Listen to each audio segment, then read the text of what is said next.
Hello and welcome back.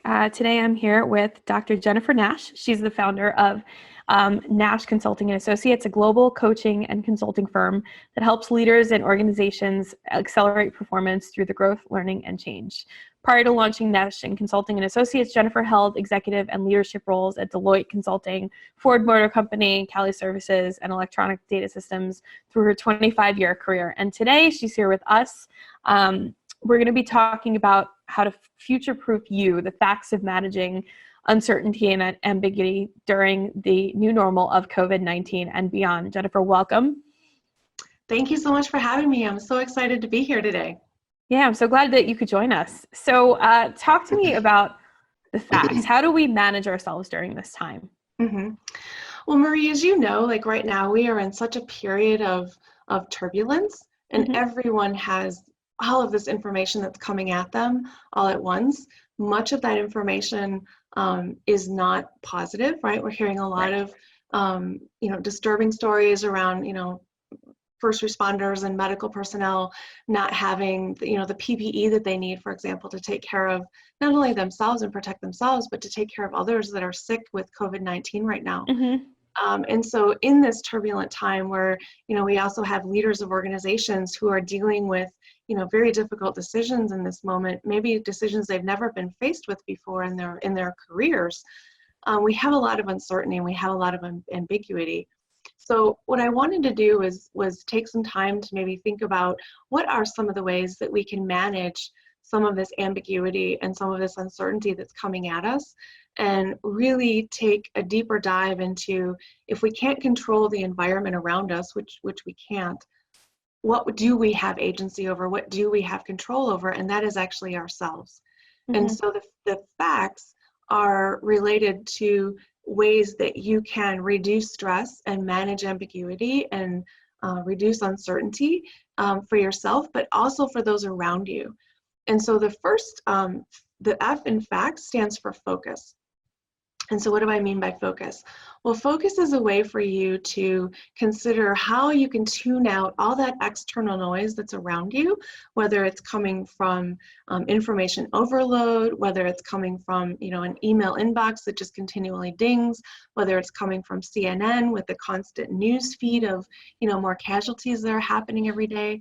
And then shift that focus a little bit for yourself and tune out the externalities, and then tune into your internal self and pay attention to what's going on in there. And that is a way that will help give you some clarity over not only how can you manage that uncertainty for yourself, but also how you can then transfer that sense of calm to others around you and help them manage that themselves as well. Awesome. That's great. So in terms of self-management, we're in a period of social isolation right now. We're in a period where a lot of us are only communicating like you and I are right now via Zoom, right? So yes. How can we acknowledge our emotions? How can we have, how can we keep ourselves in check while we're socially isolated? Yeah, I think that's a great question. And so one of those factors is taking a look at and understanding, like, what are the emotions that you're actually feeling? Because sometimes when we have so many different emotions going on, we get flooded and we just can't make sense of what we're feeling because there's so many different things that we're feeling. And so one of the ways I like to help people try to understand that and try to make sense of that is through a tool called an emotional awareness tool. And it has different categories of emotions on it, and different levels of emotion within those categories, so they can sort of read through it and say, oh, yeah, this one really resonates for me. We grow up and maybe, in our immediate families, we're not taught how to talk about emotions. And sometimes, in fact, we're taught to, be quiet about the emotions that we're feeling and not acknowledge them or recognize them. And so I think as we move into adulthood, there's a deficit in how we understand our emotions, how we process them, how we become aware of them, and how we're able to demonstrate them in a healthy manner. So one of the ways I like to help clients always think about that first is to really, let's figure out what it is, right? What is it that you're feeling? And so once you've identified that, then you can take the next step, which is the A in facts, and adapt that. So you understand what it is, you've given it a name, you've acknowledged it, and if it's serving you in a positive way, then let's keep that emotion. But maybe if it's serving you in a way that could serve you better, or it's no longer serving you, then let's go ahead and release it. And we talk about how to do that. And so we pivot to these new behaviors or these new emotions that serve us in a better way, that help us create resiliency. That's great. That's great. So once we adapt those emotions, if I'm understanding you correctly, then, the ones that aren't serving us, we release. Right. Yes. Mm-hmm. Yes, exactly. That's awesome. Exactly. How do you release them? So there are several ways that we're going to talk about how we release them. Some of them have to do with setting new behaviors in place. Some of them have to do with physical activity. Some of them have to do with some type of other action or behavior or mindset that you may choose to adapt or adopt in place of that unresourceful or unhealthy emotion that you're feeling. Nice. What's your favorite way to release an emotion? That's a great question. For me, I found that it depends on the emotion I'm feeling. In general, so I'm a competitive ballroom dancer, and what I find is that for me, the most effective way is to get out on the dance floor. I love that. Yeah. And when I'm in that space, like when you're dancing, you are completely present in the moment, right? You're not thinking about the past. You're not thinking about the externalities. You're not thinking about the future. You are simply focused on that one moment in time where you are trying to make your body perform a certain motion in a way that you like how it looks in the mirror. Yeah. And so it's really more around getting present and being focused in that moment. And that for me, that's usually what works. Awesome. I had forgotten that about you. I knew that. I knew that you were a competitive ballroom dancer, but I had forgotten. That's awesome. Yeah. So what comes next after we, release what's not serving us, and we've adapted and everything like that? What comes next? So the next letter in the acronym is C in the FACTS acronym, and the C actually stands for practicing self-care. So one of the things I have found over the course of the last few weeks in particular, where, I have this influx of email and I have almost this inundation of information coming at me, has been to really center myself and ground myself, and give myself that space to restart my meditation practice, to rediscover the kitchen and cooking for myself, because right now we can't go out, right? Right. And so making time to do those rituals and practices that make sure that I am staying healthy in mind and in body and in heart, not only serve me and fill me, but then I have more to give to others and I have more to serve others. So the C is actually around practicing self-care. And how do we do that, for both our body and our mind, so that we are aligned in how we can then serve others.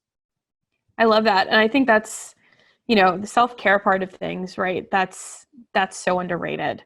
A lot of people, when life is business as usual, they don't necessarily take time for self-care, right? Yes, exactly. So what do you say to the really busy entrepreneur executive who, because I know that in my life, I've definitely said this, and I know a lot of people who have, I don't have time for that. What advice do you have for the person who's like, grinding away and maybe not giving enough time to take care of themselves? Yeah, a very valid question, and particularly in this time, right, when some things have slowed down and, we have found new time in our schedules, and other things seem to have sped up because of the need that's out there and the amount of demand for certain services that clients have. One of the things I would offer is that if you can carve out 120 seconds in your day to simply be still and go internal and breathe, that will go a long way towards helping you focus and center and ground yourself to then go out and deal with the stresses that you're dealing with.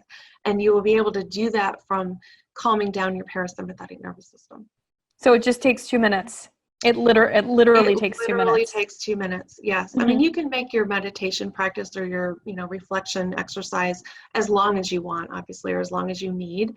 But it can be as short as 60 seconds, 120 seconds. As long as you're focused and present, you will find that the breathing exercise I'm going to walk you through in a little bit will help you gain that grounding that you're looking for and give you that calmness and calm down your parasympathetic nervous system. Awesome. So once we're in self-care, we're taking care of ourselves, we're breathing and everything else, what comes next? So the next letter in the acronym is T, which stands for transition. And so in this space, what I'm talking about is the mindset that we have, right? And the perspective that we have. I think particularly right now with COVID-19 and how the news is very pointed in a negative direction most of the time. It's easy to get lost in that. And it's easy to think that, oh my gosh, the sky is falling. Oh, this is just like, and I don't mean to make light of the COVID-19 crisis at all, because it is a very serious thing and people are dying and losing their lives. But I think when we are able to take the positive energy that we have and focus on a mindset that encourages abundance, we then change the gross energy level in the world so that we are more resilient to combat the crisis and be able to serve people that are in need in a more effective way. So the transition is really talking about adopting this gratitude attitude. So we can choose to focus on the fear, or we can choose to focus on what could be positive and being grateful for the things that we do have right now. Even though many of us are, sheltering in place and we are in our homes and not able to connect physically outside with loved ones or have get-togethers or do these kinds of things that we were doing in the past, we still have so much to be thankful for. Most people have a roof over their heads. Most people have a warm bed to sleep in. Most people have food in their fridge that they are then able to cook and serve to their families to nourish them. So we do have, when we step back and take a look at it, we do have many things to be grateful for right now. And I think it's very helpful for us to remember that.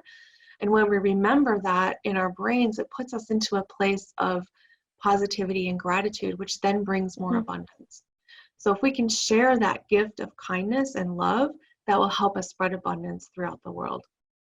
That's beautiful. That's beautiful. I know it's hard for people to think of things to be grateful for these days, right? But the science behind it is true. The science behind believing, thinking abundance, thinking about the attitude of gratitude. I love that. That's awesome. Yeah, it's a very powerful attitude, and I've seen it work in my own life, and I've seen it work in the lives of others. And, it's something that I'm excited to share with people today a little bit later in the podcast around, how do you adopt that gratitude? And we have a very short exercise to walk people through if they're interested in doing that. Yeah, absolutely. So once we've done that, right? Once we've adopted the attitude of gratitude and really shifted our mindset, what do we do with that? Yeah. So the last letter in the acronym is S, which stands for shift. And so this letter is actually talking about how we can then take all of these things that we've talked about, right? Like we're choosing our emotions. We're choosing what we want to focus on. We're choosing to practice self-care. We're choosing to adopt a gratitude attitude. And in making that mindset shift that all of those things combine into, we actually then enable ourselves to move into this broader space where learning is possible and strategic effective decision-making is possible and resiliency is possible. So we're really talking about moving ourselves from an unresourceful place, which doesn't serve us, to a resourceful place, which does serve us and helps us manage this crisis and helps us get through it together stronger and quicker. I love it. I love it. Cool. So in terms of the, when you're using facts, right? Talk to me about what actually happens in the science of your body. Like how does this work? And why is it more important that we use it now? So I think it's particularly important that we use it now because I think that people are stressed right now, right? I've been talking with so many clients who the first thing they say when they get on the phone is, I'm so overwhelmed. Like they don't know which direction to go. They have so many things coming at them. They are being asked to make decisions on the spot without enough data, and they're overwhelmed and flooded, and they just don't know where to start. And so one of the things that I usually start with is, let's first just talk about the fact that it's okay not to be okay right now. It's okay to have all these emotions going on. You're faced with a situation that you've never been dealing with in your entire career. So let's step back for a second. How are you doing? First of all, how is your family doing? Right? Let's make it a human kind of experience, because that is what we're dealing with right now. And acknowledging the fact that we have these emotions happening, and that it's okay to not be okay with everything that's happening right now. It's okay to have negative emotions. It's okay to be upset and frustrated and sad and mad and angry about the things that are happening in the world. And then let's talk about them, and let's identify them and give each one of them a name so we know what we're dealing with, right? When we do that, and when we take that time to acknowledge the emotions and name them, then what we're doing is that we're shifting the activity in our brain from the emotional center, which is the amygdala, to the higher executive center, which is our prefrontal cortex. That allows us to then calm down the brain from the fight or flight responses, and helps us access our creativity and make better choices. I love that. I love it. And I think that's, more important now than ever. I'm finding that, people who make creative decisions now are faring much, much better right now, in Yes. this climate, right? Because we all have to get creative. We have to get resourceful. Absolutely. We see many companies, right? Like companies that were making cars 2 weeks ago, they are now making ventilators. Right. Companies that were making hard cider and alcoholic beverages are now making hand sanitizer. Right. So the ability to be creative and the ability to shift and pivot and adapt to what is going on in the marketplace right now, and to help serve the common good and the greater good of humanity, is extremely important in being relevant in today's market. Right. And not just relevant for today's market, but think about when we're past COVID-19, right? When things have settled down, that the vaccine is almost in place, we're no longer sheltering in place. What does that world look like? And how can leaders start to think about how they want to be in that space? That is something that we need to be thinking about right now. And without making these shifts in our nervous system to calm us down, we're not able to think about those things. We are in fight or flight mode. Amazing. Thank you so much for joining us today. You did mention the guided practice we were going to walk through.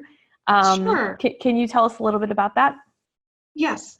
So the guided practice is actually it's a gratefulness meditation exercise. So what I would ask is that you simply ask yourself, what are you grateful for today? And consider everything in your life that is good, everything in your life that is positive, everything that you are actually thankful for. And acknowledge that beauty that surrounds you, as well as the beauty that lives within you. And as you're thinking about those things, I invite you to write each of those things down. Literally take a pen and a paper and write them down for yourself. And once you've captured all of them, find a quiet spot to sit. Go ahead and close your eyes. Put your hands palm up on your thighs and repeat silently to yourself, today I remember to be grateful. And now you're going to do a breathing exercise where you'll breathe in through your nose for 4 counts, and then you'll blow out your breath through your mouth for 4 counts. You can repeat that as many times as you need to, but I recommend that you do it a minimum of 3 to 5 times. When you're done with the breathing exercise, go ahead and open your eyes, and then ask yourself, how do you feel? And ask yourself, what do you feel? And the final question is, where do you feel those things in your body? The reason this gratitude meditation exercise is effective is because it activates your parasympathetic nervous system, which allows your body to calm down and center itself. And this is the activity that we were referring to earlier, where it takes about 60 to 120 seconds. So it doesn't take a whole lot of time at all. And if you don't have time to do the grateful piece of that, you can simply, you can simply shorten and just do the breathing part of it so that you have that benefit from the breathing to calm down your parasympathetic nervous system. I love that. I love that so much. That's something any of us can do. That's, everybody has 2 minutes, right? Even nowadays, everybody has 2 minutes. That's fantastic. Any parting thoughts for our audience? So I think my parting thought would just be, we've talked a lot about how you can manage yourself and manage your emotions and help others around you manage theirs as well. I would also invite you to consider, what can you do today to serve humanity with love and compassion and kindness? How can you pay it forward for what you're grateful for and help others also experience that abundance? I love it. How can people get in touch with you? So people can get in touch with me through my new website, which is still in progress, but there is a page for you to go to. It's drjennifernash.com. They may also give me a call. My number is 734-489-1206. And they can also reach me via email, which is execsuccess@gmail.com. Awesome. So Dr. Jennifer Nash, thank you so much. I know I'm going to be trying that guided meditation as soon as we get off this call. Awesome. Let me know how it goes. Awesome. Thank you so much for joining us. All right. Thank you so much for having me.